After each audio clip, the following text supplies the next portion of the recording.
Of Alogboshie floods in Accra as families mourn 8 swept away with only one body recovered.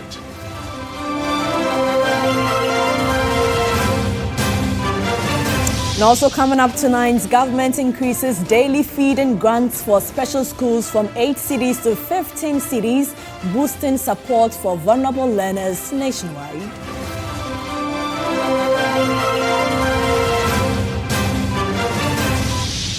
Tonight, Supreme Court dismisses consolidated cases challenging removal of Gertrude Tokonu as Chief Justice.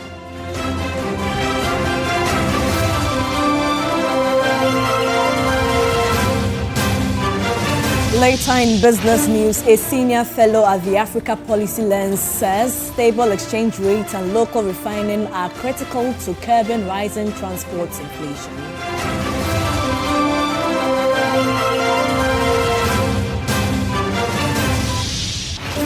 We'll bring you details of some international news of some migrants in Spain who applied for legal status in its recent amnesty drive have obtained temporary work permits.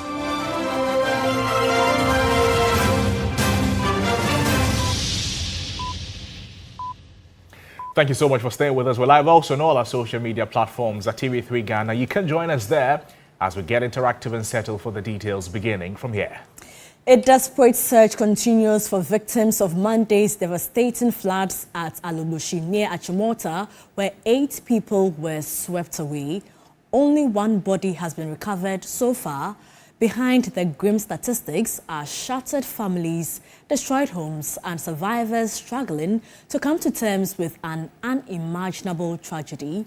A report by Stanley Nibleu. At Alogboshie, 8 people are feared dead after Monday's flood. 7 bodies remain missing, with only one recovered so far. Personnel from the Ghana Police Service were at the community on Wednesday afternoon to retrieve the body from the drain. There were 2 ladies who missed their kids. Okay. Yes. Apart from that, today they retrieved another body at this site just an hour ago. Okay. Yes. Yes. And this stream, I wouldn't say it's a river, but it has not been like this at first. As I said, I've been here for long. It was something small that I even wished to jump over. Waste materials are scattered everywhere. A visit to the storm drain reveals the scale of destruction left behind.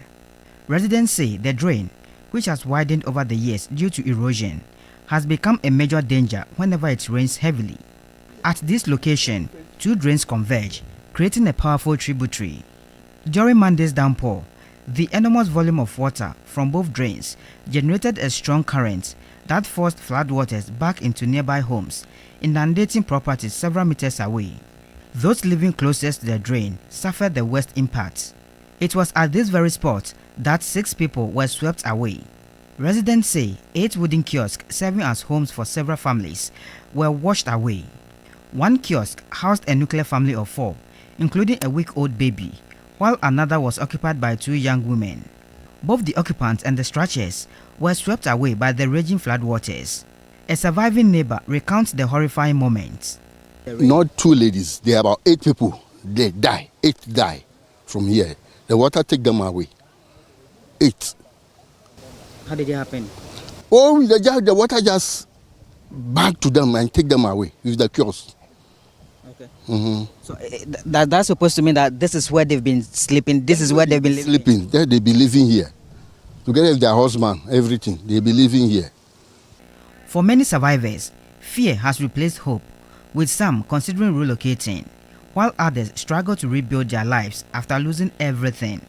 Residents say if they are to remain in the community through the rest of the rainy season, government must urgently reconstruct the drain to prevent another tragedy. Communal search teams are voluntarily combing the drain area in search of their missing neighbors.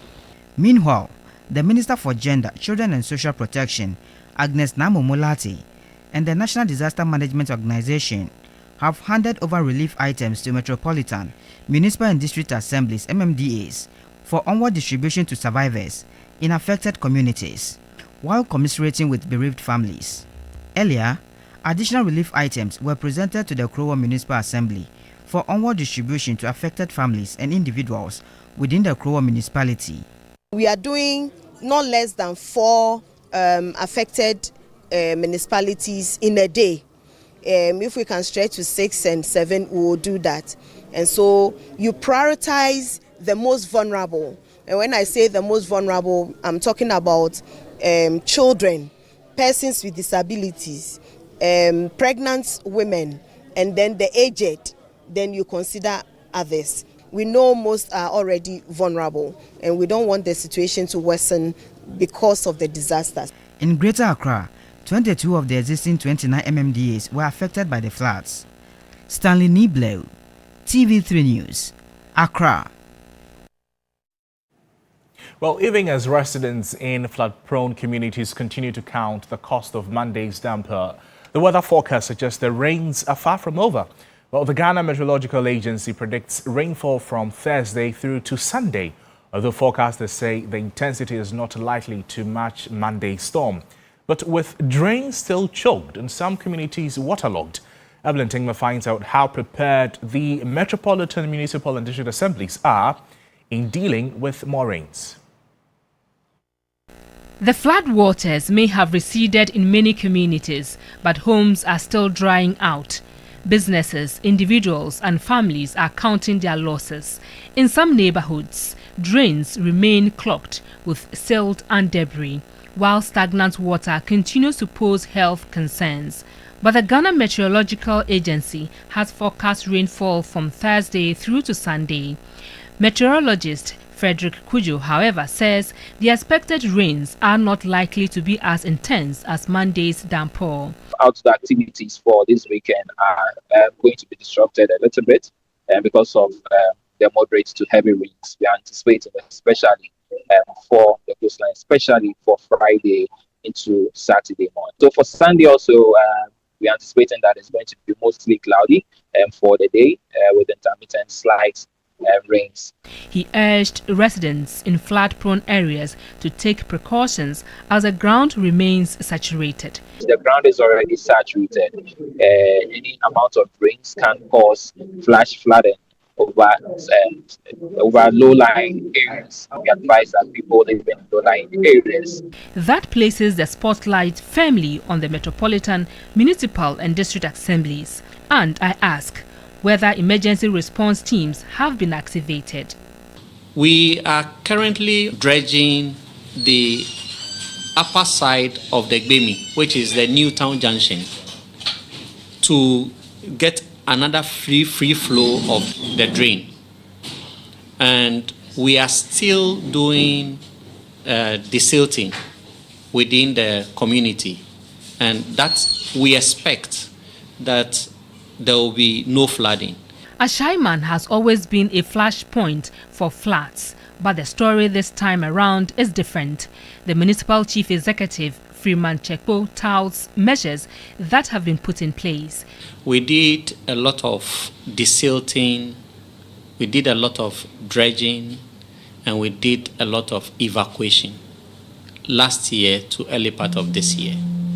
So the critical area that we needed to do for us not to experience flooding, thankfully we did it just a week before the rains.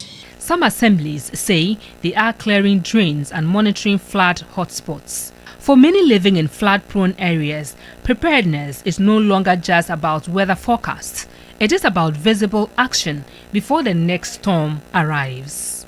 Evelyn Tingma, TV3 News, Accra. Still on the floods, a retired hydrological engineer and a former registrar of the Engineering Council, Engineer Wise Ametepe, is calling for a complete overhaul of Ghana's drainage system. Monday's floods left several families homeless and claimed lives. Experts blame improper waste management, encroachment on wetlands, and poor planning. Immediate past registrar of Engineering Council, Engineer Wise Ametepe, raised concerns about the lack of coordination among agencies, which he says has worsened the crisis. Development has moved very fast. Areas that we should adopt for solutions, we cannot have them available. So the agencies are not enforcing, not that they are failing. There's no coordination. There should be proper coordination among the agencies. If there is none, we will be bound to face these type of problems. Everybody does what he wants, and so there is a chaos. Areas that water should be stayed or be stored, we give them out. Areas that roads should pass, we give them out, and then becomes very difficult to plan. He explained that the lower basin is not being desilted, causing flood waters to bounce back into communities. We don't desil the Laffa Basin. We haven't created any channel for the water to be conveyed from the Laffa Basin. You desil the upstream, allow the channel to carry more water to the basin where the water cannot go back and cannot flow out. What do you expect? The water flows back into the community. The upstream of the culvert should be periodically cleaned. These things are not done. Engineer Matefe suggested the installation of sand traps at various channels to prevent refuse from entering the lagoon. We need to create what you call sand traps along the channels. These traps will take all the materials that come into the channel instead of spreading into the whole drainage system to block the channels and to stop continuous dredging of Korle Lagoon.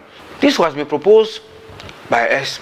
It was accepted by World Bank and it's been included in the Gary project. But till now, the sand traps are not available. Engineer Matefe believes the completion of the Garrett project will help prevent future disasters.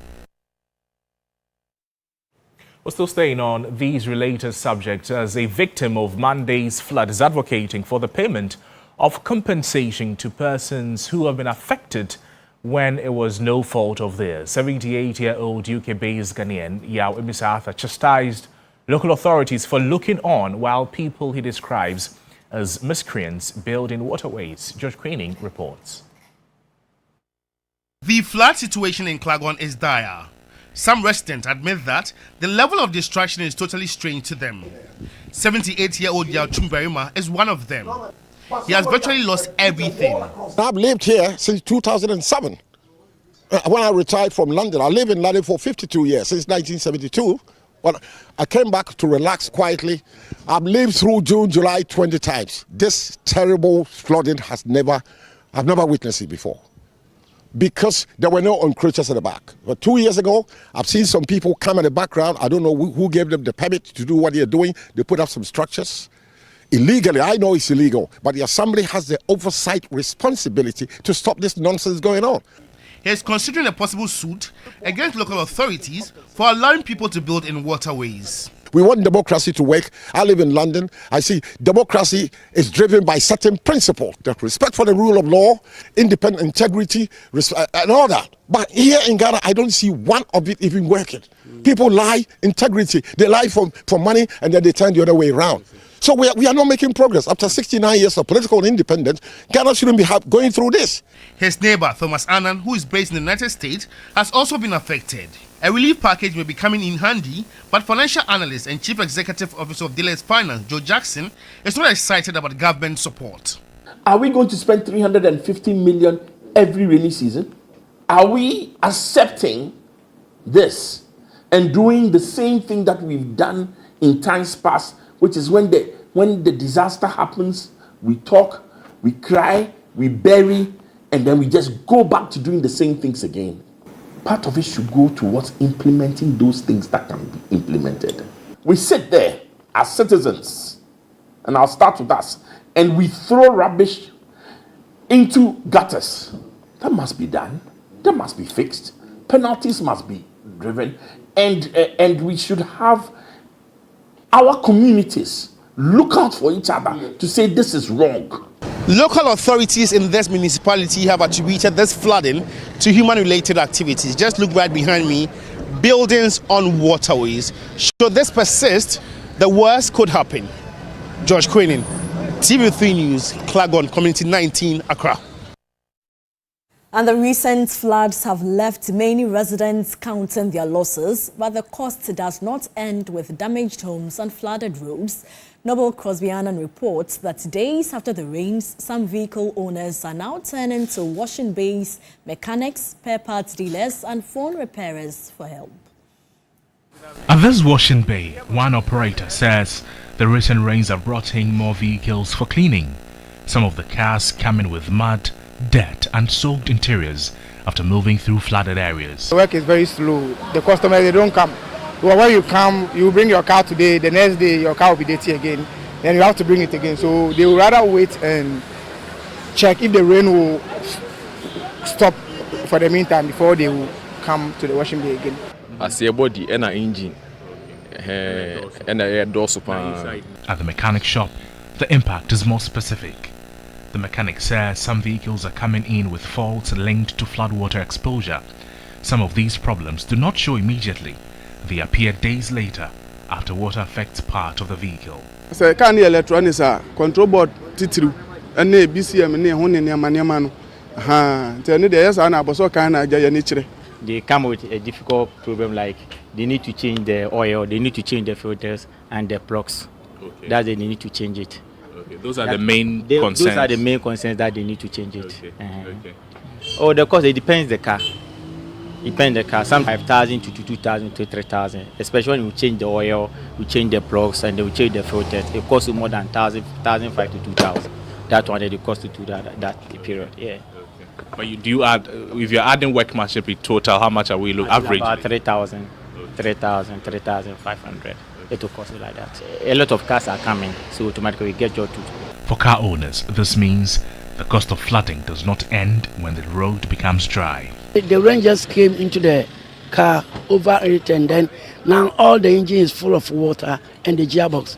So I have to change it and then remove the control board. Check it out whether there is a water there, then we'll see how we can refix it back. So roughly my estimate is going to be about roughly 2,000 dirham. At the spare parts shop, some dealers say they are seeing a clear demand for particular flood related spare parts. And the way they are about to say your control board and there might be a kind of friend relay. It's so come on where they can into Miss Parking and the way they are and now for electrical side no where they are not there where they are about because in so come I can't into Miss Parking that. It's a control board in so come the dance packet. It do rainy season here. And your man a business a cost pa airline, car lining, bumpers, and a glass. Some customers are still buying based on individual vehicle problems, while mechanics may see flood-related faults. That does not always translate into a clear boom for spare part dealers. I bought my wiper and then the leakage of the glass and other things. Floods in the rain can damage phones and other electronic devices, and this repairer says he has been dealing with flood-related problems recently. Water-related issue is other, maybe like charging system. In some other people cases, you have to change complete screen. For many flood victims, the problem is money. Some delay repairs, some do partial fixes, some manage the damage quietly. Others simply cannot afford to repair everything at once. For many flood victims, the decision is not what needs fixing, but what they can afford to fix first. Away from the floods, let's talk some education. And government has announced an increase in the daily feeding grant for learners with special needs in special schools across the country, raising it from 8 cedis per person to 15 cedis per child. The intervention announced by the Ministry of Education is expected to improve the welfare of thousands of vulnerable learners while reaffirming government's commitment to inclusive education. For many children living with disabilities and special educational needs, the journey to acquiring an education has often been marked by financial challenges, inadequate resources, and limited support. One of the biggest concerns over the years has been the inadequate feeding grant for students in special schools. Stakeholders say the previous 8 cedis per child was insufficient to meet their nutritional needs. Responding to these concerns, the Minister of Education, Harun Edrisu, has announced that the government has increased the daily feeding grant to 15 cedis per learner. Has also further increased that to 15 cedis.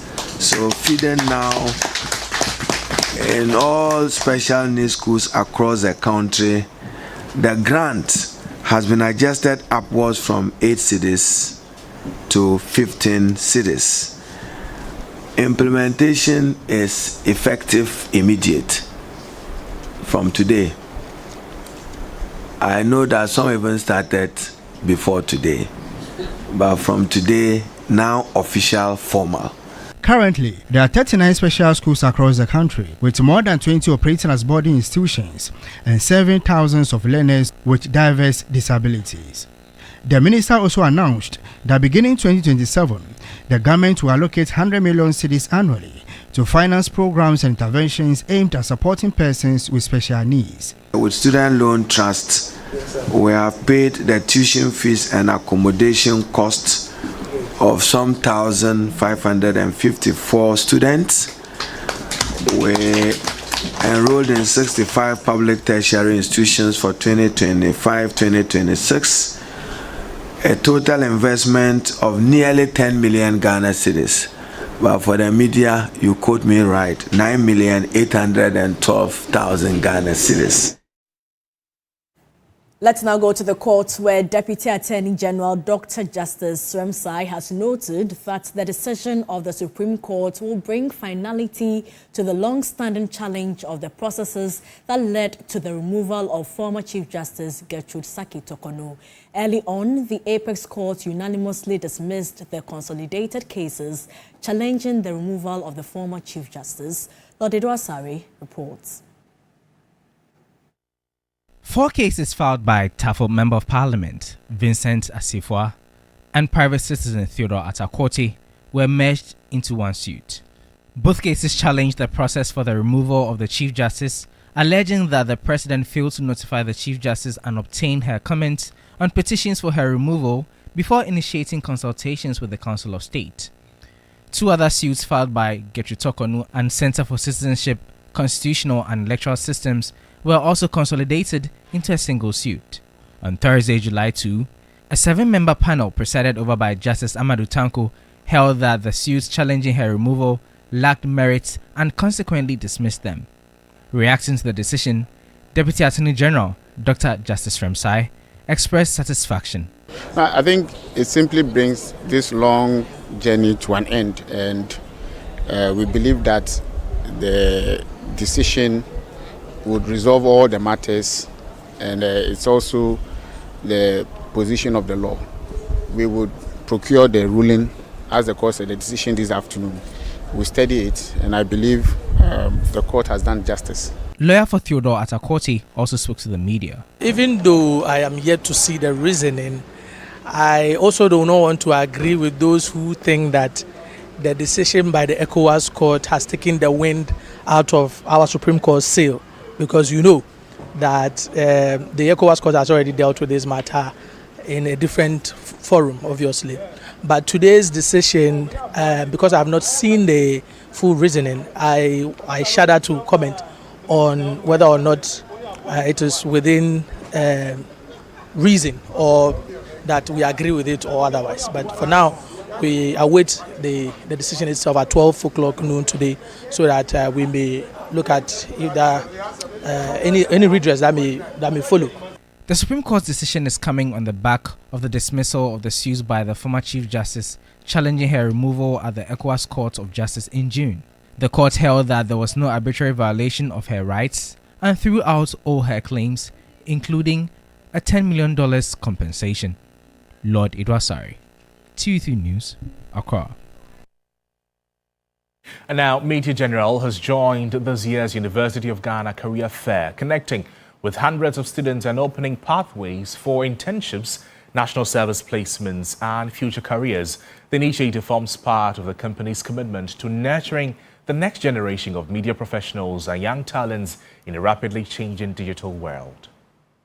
At the City Conference Hall on the University of Ghana campus, hundreds of students from levels 100 to 400 gathered for the university's annual career fair. This year's fair featured panel discussions on topics including smart networking, personal branding, and leveraging artificial intelligence to stay competitive in today's rapidly evolving job market. Several companies and organizations, including Media General, engage students on the career opportunities while highlighting the qualities employers look for in the next generation of professionals. For Media General, attracting young talent remains a key priority as the company seeks to nurture innovative minds capable of driving the future of the media industry. So this year's University University of Ghana Career Fair, STEAM is Networking Smart, Leveraging AI, and it aligns with this year's strategic transformation with Media General. And so we are here to, look out for raw talents, students that are digitally inclined,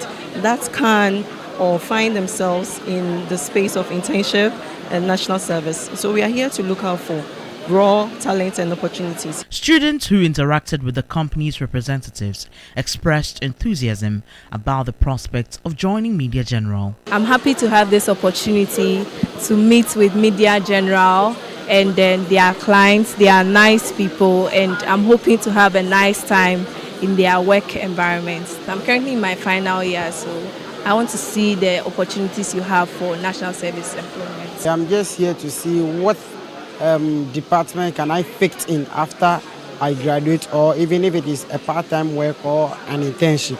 If I come here, I'm expecting that I'll get opportunity to know more about the media, so that if there is opportunity in the media space, I can get opportunity so that I can work in order to impact in the world. The career fair also served as a reminder of the important role young people play in shaping the future of Ghana's workforce.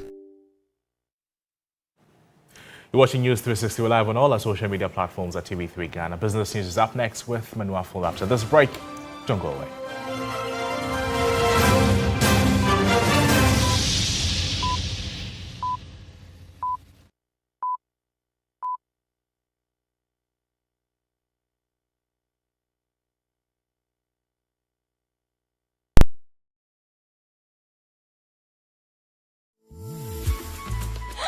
I love President Charcoal. Why? When there are so many other charcoal toothpaste. That's both charcoal and lemon. Oh, does it? Yes. Look right here. Yes. Pepsodent Charcoal has two of nature's powerful whitening ingredients. With and lemon essence, it removes stains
Good evening. Welcome to the business segment on News 360.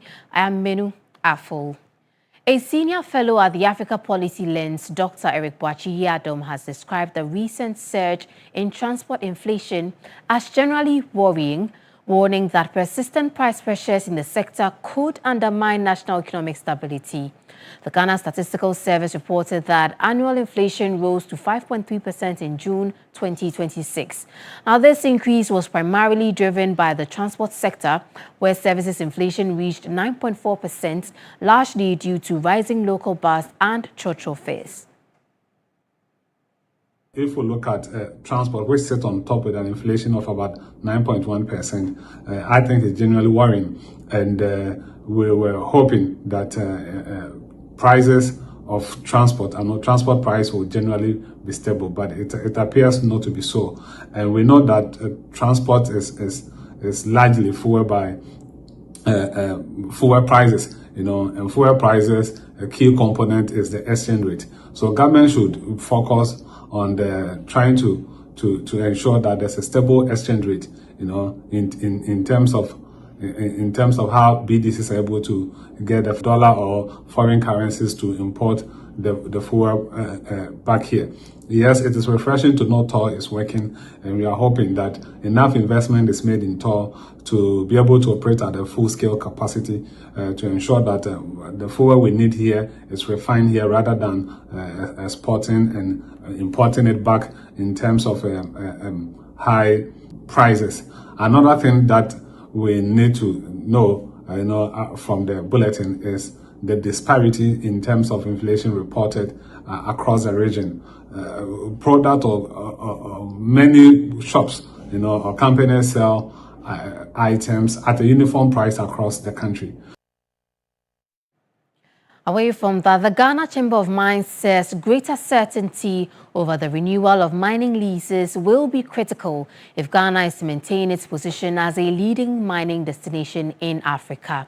The call comes amid growing uncertainty in the industry following government efforts to secure greater local ownership and increase the value and retain from the country's mineral sources. Speaking at the Mining and Development Forum organized by the Chamber, its Chief Executive Officer, Engineer Dr. Kenneth Ashigbe, warned that prolonged uncertainty could weaken investor confidence. He said if concerns over lease renewals persist, Ghana risks losing investment to neighboring countries which are also competing to attract mining capital. We believe that we should be able to negotiate what we want, to make it a win-win such that the Ghanaian will benefit from these investments when they come, that there will be value retention, there will be development of our country. The interesting thing is that my colleagues at the Côte d'Ivoire Chamber of Mines, they have an objective to be #1 gold producer in the next 10 years. Where do you think they are going to take it from?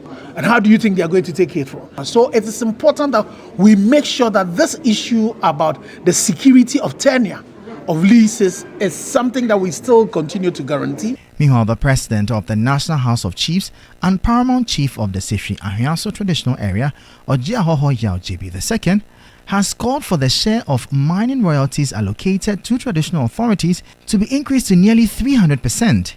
He argued that the current allocation is inadequate and does not reflect the role traditional authorities play in managing communities affected by mining activities. Mining is going on in an area, let's say 1 month or a quarter is 1 million, and only 10,400 comes to the traditional area. And don't forget, that amount, they said Nana should use it to maintain his status as a chief. And aside of that, Nananum also gives scholarship. They help the communities, the aged, and so on and so forth. So that figure is woefully inadequate. And we are demanding 30% of the royalties instead of the 8% that they are paying now. We'll take your attention now to EcoBank Ghana as it has launched the Rising Leaders Initiative to equip young Africans with leadership skills and opportunities needed to shape the continent's future. As Africa faces an increasing demand for innovative and ethical leadership, management says investing in the continent's future is crucial to raising transformational leaders. The event, Managing Director of Ecobank Ghana, Abnose Poku, highlighted that the initiative will equip young people with the confidence, capability, and leadership skills needed to thrive in an increasingly dynamic world. For us, it's a long-term commitment to identifying, developing, and connecting the next generation of African leaders through mentorship, practical learning, meaningful conversations, and access to experienced leaders. We hope to equip young people with the confidence and capability to lead wherever they find themselves. The head of marketing and brand at Ecobank Ghana PLC, Regina Ofori, emphasized that the program goes beyond inspiration. We are working with young people to make sure that we take them from that ideation to places where we can actually see these ideas come to life. And so for us, it's not about getting people in roles, different titles and all that. However basic the idea is, however fundamental the passion is, we want to support young people to make sure that they can realize their full potential and they can consistently practice with that, and then we can see the power in them come to life. The Minister for Education, Haruna Idrisu, commended Ecobank Ghana for the initiative and urged beneficiaries to make good use of the opportunity. As the first cohort prepares to begin the structured 6-month program, Ecobank Ghana says it remains committed to transforming the potential of young people into impactful leadership for Ghana and the rest of Africa. We'll end the segment with updates from the forex and commodities markets. I am Menu Afo.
It doesn't have to be a dream. Game Park is giving out a brand new Toyota Hilux in the new Play, Win, Drive promo. All you need to do is dial *946# and play Pick 1 or Pick 4 daily.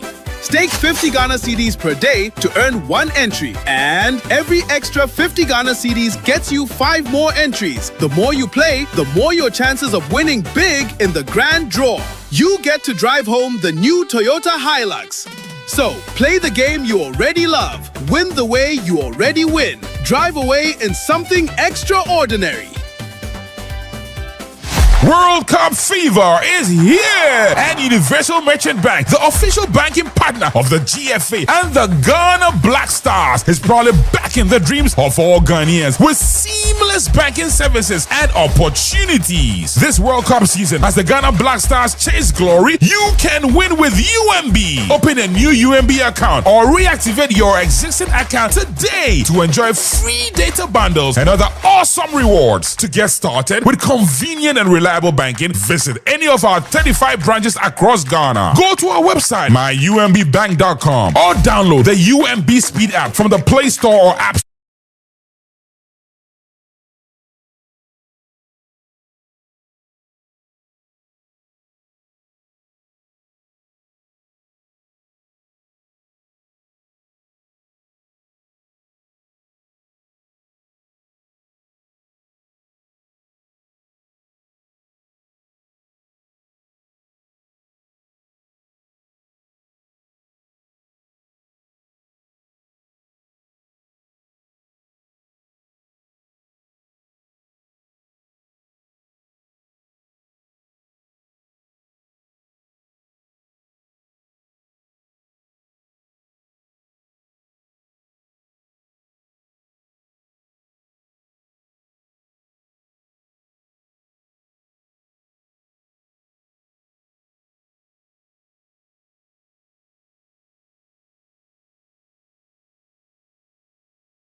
who have lived in Spain for at least 5 months before the end of 2025 and have no criminal record was open for applications from April 16 to June 30.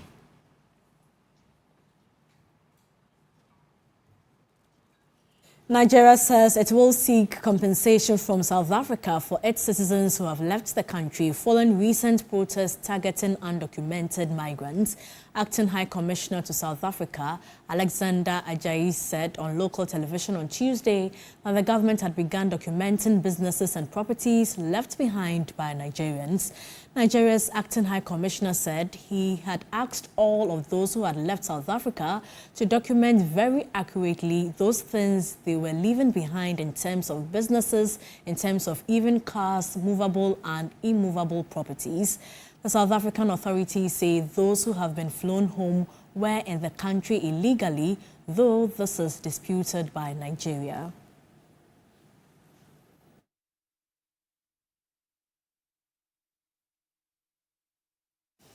Well, that's our package for you tonight. Thank you so much for spending the last hour with us. There's more news on our website, 3news.com. I am Noble Crosby Allen. And I am Portia Gabo. Up next is the pre-match discussions for the match between Spain and Austria.